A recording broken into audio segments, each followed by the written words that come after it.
好，咁我哋祈完禱之後咧，咁 Michael 哥哥今日咧仍然會繼續介紹呢個苦路嘅14處，其中嘅3處喎。好，請同我咧留意一下投影片喎。上次咧我哋已經介紹咗有3處，即係由第1至到第3站啦。咁今日咧會係介紹第4處，亦即係第4站啦，就係耶穌遇見佢嘅母親聖母瑪利亞啦。咁當耶穌背負十字架嘅時候，突然之間咧有一個婦女向佢靠近喎，呢個咧就係佢嘅母親，我哋嘅童貞聖母瑪利亞啦。當時佢母親咧見到佢受盡痛苦，非常之傷心啊。而耶穌亦都見到佢媽媽咁悲痛咧，亦都好無奈。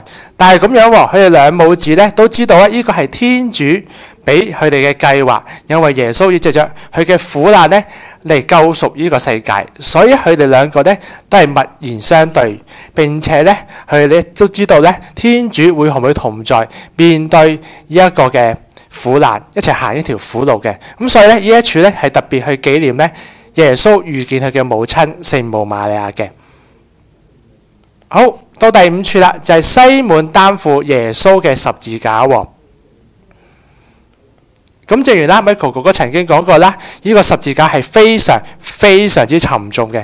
咁當嗰啲士兵咧見到耶穌，咦都真係搬唔喐、抬唔喐嗰個十字架嘅時候咧，佢哋就環顧四周咧，就揾咗一個咧係非常之健碩嘅男士，佢名叫西滿咧，嚟幫耶穌背起呢個十字架。當時咧，耶穌注視着西滿，好細聲同佢講多謝。因為耶穌確實已經咧係筋疲力盡，冇辦法背起呢個沉重嘅十字架。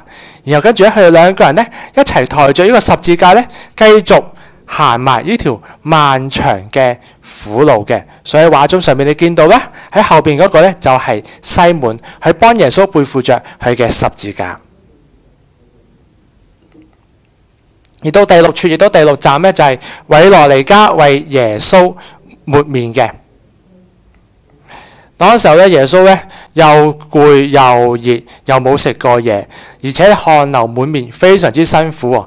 突然之間咧，有一個婦人咧，好勇敢咧推開所有群眾喎，因為當時候呢啲群眾咧係圍住耶穌咧去嘲笑佢，去指罵佢。但係突然之間有一個好勇敢嘅婦人咧，推開晒所有人咧，去到耶穌面前，攞出一塊好乾淨嘅布咧，好溫柔咁樣幫耶穌抹佢嘅面喎。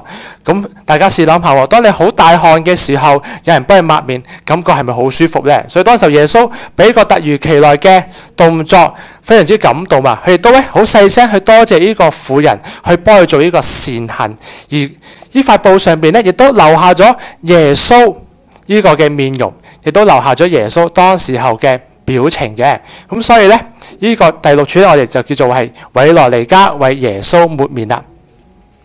好，咁之後咧，我哋會繼續介紹餘下嘅苦路嘅。咁希望同學咧都可以咧趁住呢個4旬期咧多啲嚟聖堂去一齊去參與呢個苦路嘅儀式，特別記得耶穌大哥哥曾經為我哋走過呢條苦路嘅。好，唔該。